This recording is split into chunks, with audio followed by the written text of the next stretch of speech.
site, even guided tours on the island itself. Tourists want to go there for extreme tourism, not to experience what happened today, a day of tragedy on the North Island. Christy Stout. US President Donald Trump is warning North Korean leader Kim Jong-un he could lose their, quote, special relationship. This comes a day after North Korea claimed it successfully conducted an important test at a missile site. Mr. Trump also tweeted Kim Jong-un is, quote, too smart and has far too much to lose if he acts in a hostile way. Washington is anxiously awaiting the release of a report from the US Justice Department's Inspector General that will outline whether political bias influenced the FBI's decision to start the Russia investigation. The report is expected to be released in the coming hours. Another critical impeachment hearing is just hours away in Washington. It will be held by the House Judiciary Committee, and sources tell CNN it will showcase a pattern of behaviour that shows President Donald Trump's impeachable conduct. The White House says it will not take part in the proceedings. Do stay with us for special coverage of the Trump impeachment hearings by the House Judiciary Committee. That starts at 1 p.m. here in London, 9 p.m. in Hong Kong, right here on CNN. That's your CNN News Now. Fareed Zakaria continues next. Back now with more of my interview with Nigel Farage. You know President Trump pretty well. I do, yeah. Do you think that there are real similarities between the kind of what is called populism that you have, sparked and what's going on in America? I ask this because on the central issue of immigration, it's quite different. The United States actually has at this point, for example, net migration from Mexico is essentially zero. There is no European Union type freedom of movement. We don't have vast numbers of people coming in. What's going on when you look at it, what's going on in America? There are similarities between the Brexit movement and the Trump movement, and big differences too.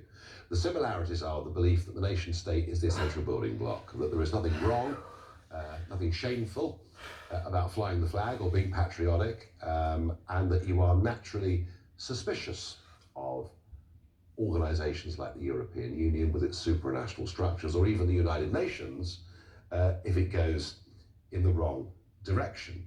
The basic belief that immigration should be managed sensibly to the benefit of a country.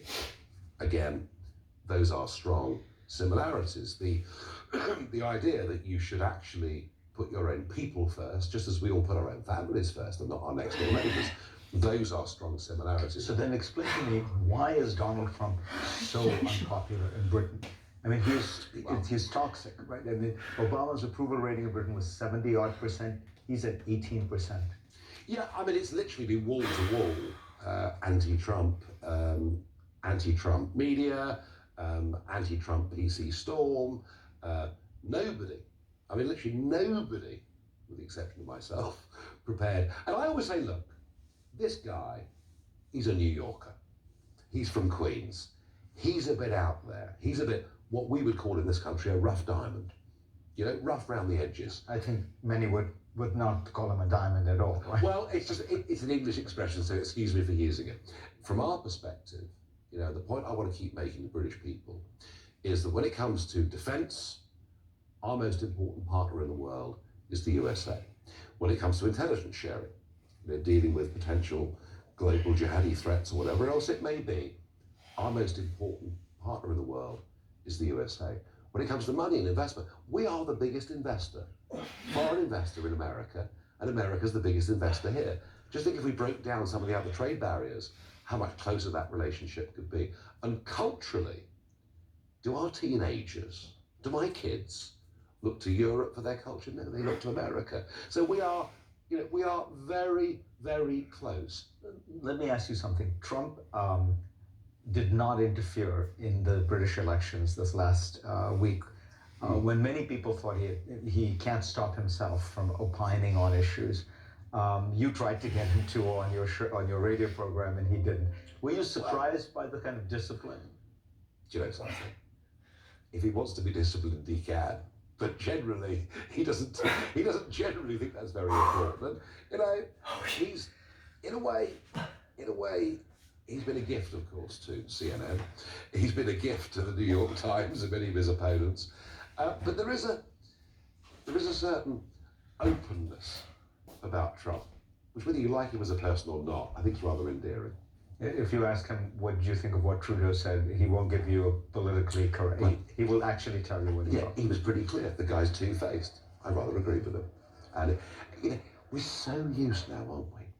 We're so used to these robots who leave the best universities in North America, in the United Kingdom, go into political research, become congressmen or members of parliament.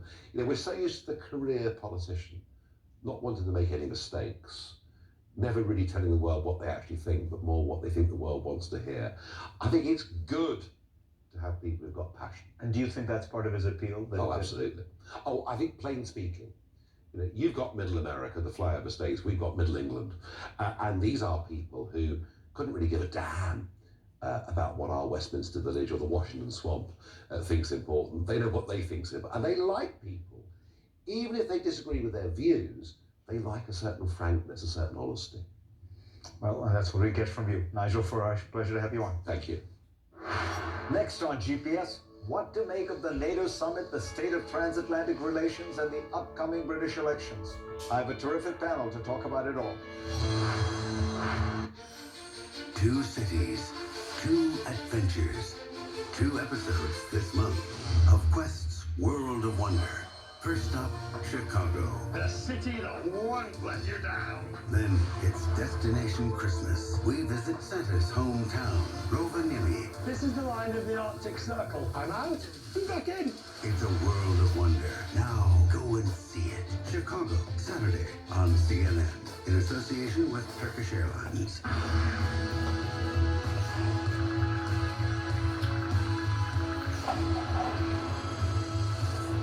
Next time on Vital Signs, what is traditional Chinese medicine? We look to the whole balance of the body. Herbs and teas and Tai Chi and acupuncture.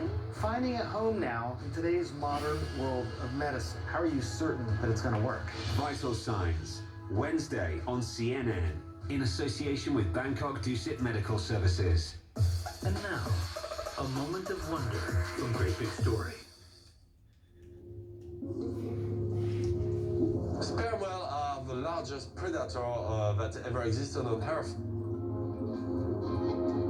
Larger than the larger dinosaur. Our goal is to interact with them. Fabrice Schneller is an engineer, biologist, and founder of the Darwin Project. His goal is to record and analyze sperm whale vocalizations. When we get into that sound, we see that there is a pattern. It's not random. Maybe it's not impossible, but these animals have a very sophisticated language. For me, if there is an animal that has a chance to open a little bridge between animals and humans, it is the sperm whale. For more stories like this, visit GreatBigStory.com. As the sun sets in Seoul and Shanghai, deals are signed in Dubai, and Europe is already in play. New York prepares to make its first move. I'm Julia Chastity, host of CNN's newest business show, First Move. I'll speak to newsmakers, risk takers, and the ultimate game changers. Bold moves, big deals, winning trades. It's all right here. Make CNN your first move. First Move with Julia Chatterley, weeknights. There is a lot to talk about in Britain and the world with today's great panel. Alistair Campbell was Prime Minister Tony Blair's spokesman and Director of Strategy. Zanny Minton-Beddoes, of course, is the editor of The Economist, the current cover story of which is Britain's Nightmare Before Christmas, referring to the elections. Zanny, what's the big picture here in terms of what are we seeing in terms of the Tory party, the Labour Party, if you pull back, what's the story? I think the big story is that both of Britain's 2 major parties have moved more towards the extreme. The Tories have moved very clearly towards a harder Brexit, get Brexit done is Boris Johnson's slogan. The Labour Party has moved to a kind of radical socialist manifesto. And so Britons, that's the reason we gave the cover the title it did, Britons of the centre, the moderate centre, have really no home in the 2 major parties. It's a choice between 2 incredibly unappealing extreme options. Hard Brexit, radical socialism. And the Tories seem to have been remade in the kind of image of Brexit, suspicious of Europe, in much the same way that the Republicans have been remade into the party of Trump. I think there are real parallels there, actually. The Tories, who under David Cameron for much of the last 15, 20 years had modernized themselves, as they put it, into being a kind of outward-looking liberal internationalist party, are shifting, thanks to Brexit, to becoming a much more nationalist populist party. And their electoral strategy is to win the election, and it looks likely that they will with a majority, by grabbing seats from Labour, traditionally working class seats in the north of England. And Labour, why has Labour moved